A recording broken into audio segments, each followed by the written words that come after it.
Hello everybody, I'm back, and I have a super important message for everybody watching this video right now. Camera change. Listen, I don't have the budget for that. But I did make a new game though. Hang on, here, let me show you.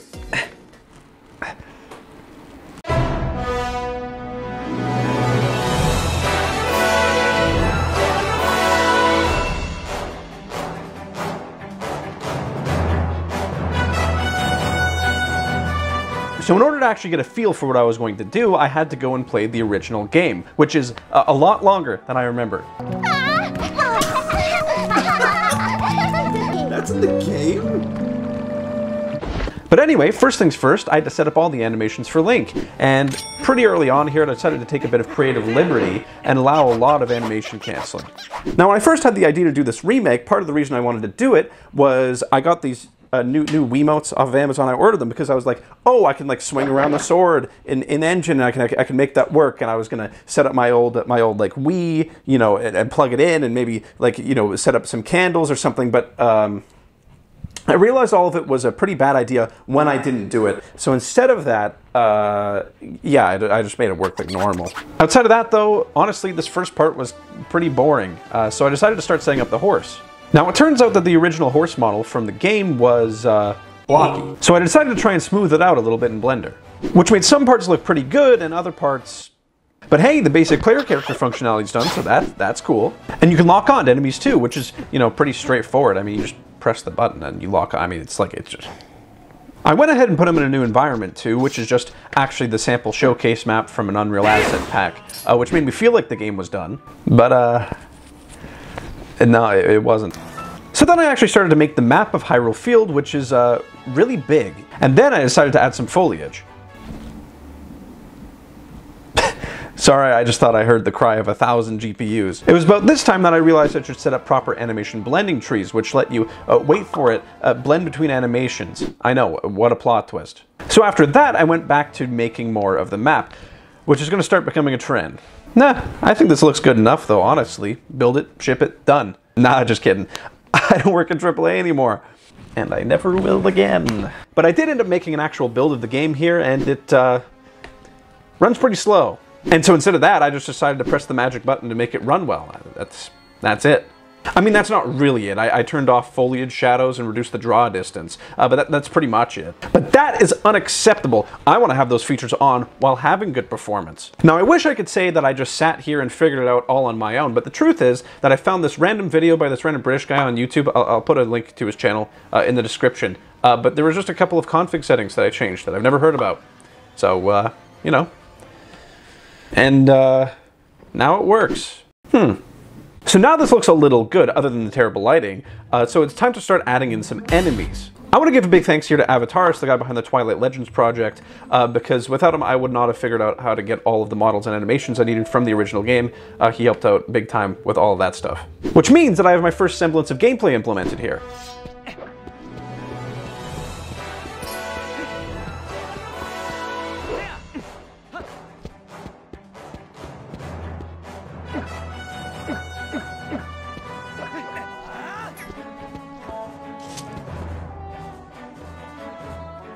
Hey, you know what this needs other than like to work? Audio. Audio is incredibly important in video games, and if you're one of those people that plays with their audio and music off, just understand there is a non-zero chance that I am currently inside of your walls. In fact, I am so committed to getting the audio right in this game that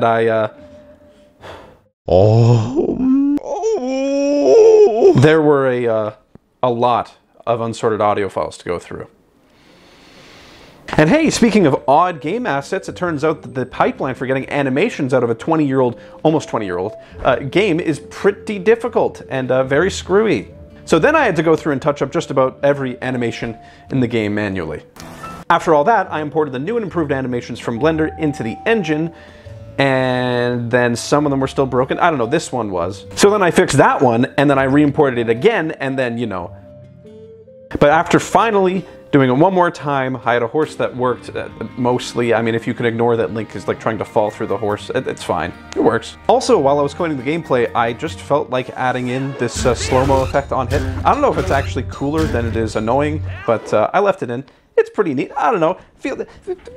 This is about when I started integrating the UI into the game as well, and I started with the heart bar, which works like... So I store the health of the player as a variable that is defaulted to the sum of all the quarters of heart in the health bar, which is 16 here. That means that whenever I call this damage function from an enemy hitting me, I need to specify how much damage that move should do in terms of quarters of heart. Hope you're keeping up, because I'm going to keep going. That damage number then needs to be subtracted from the health number to get how much health I have remaining, which I then need to pass on to the UI to figure out how many hearts to display, but to do that, I have to get the remaining health after the subtraction modulus 4 to get a remainder of how many quarters of heart are left in the current heart, which is stored in the main gameplay UI widget in an array of heart child widgets whose current index variable, which is subtracted from every time that modulus returns 0, is used to tell which heart is currently being focused so I can make it grow bigger and be consequently emptied.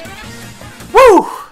Yeah, I did that in one take, by the way. It totally didn't take me like an hour because, you know, I'm like a professional.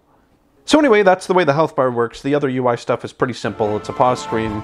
You have some options. You have buttons that tell you what you do. But I did actually go through and remake the entire opening menu cinematic from the original game. And fun fact, since I wanted to use the reorchestrated music for this game from ZREO Twilight Symphony, which I highly recommend checking out, by the way, as a side, very good music. But they took an extra 30 seconds to get to the same part of the song that I needed them to.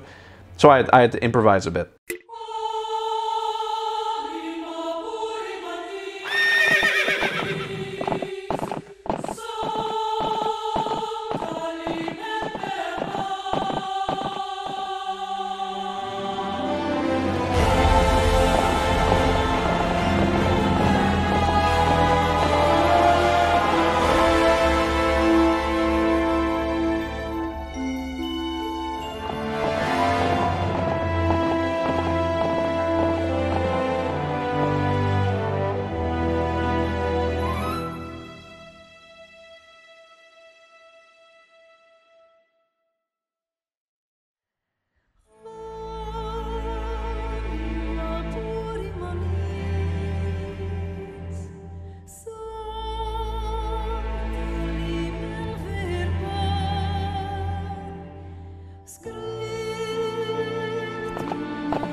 Oh yeah, there's a whole bit of environment that I didn't talk about here, which is Eldin Bridge and then Kakariko Village if it was an Unreal Engine asset flip. I didn't want to make it look like an asset flip, I really didn't, but when I put the original models from the for the buildings for the original game into this one, they looked pretty awful. Now the reason for this is that the engines that they had back in the day didn't support real-time lighting like they do now.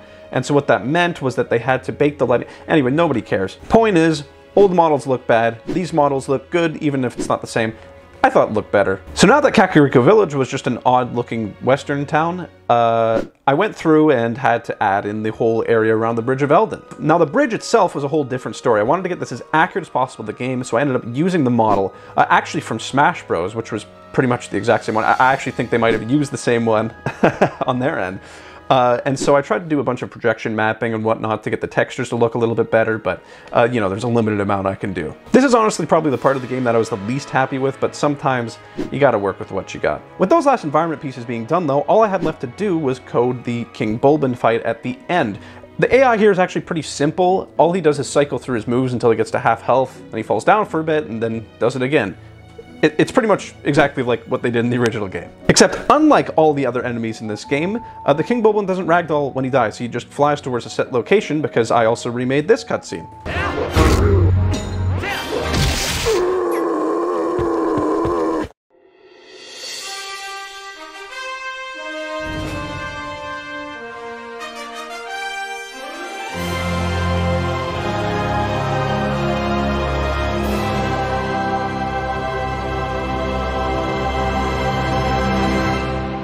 Also, I should mention that Epona is kind of just a cheat code in this game. You can run over every enemy in the game and they can't hit you back, even the final boss, which is kind of, no, it's exactly like vehicular manslaughter, except like it's funny.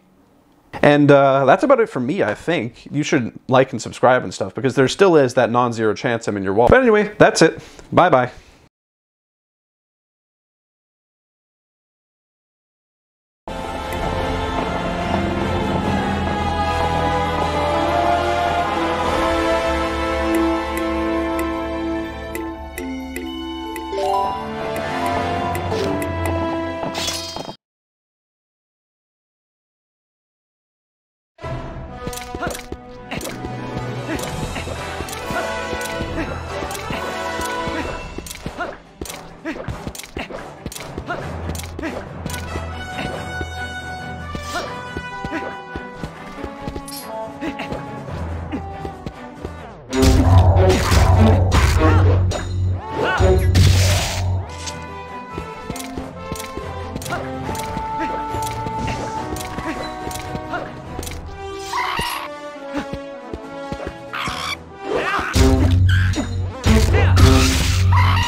Hey!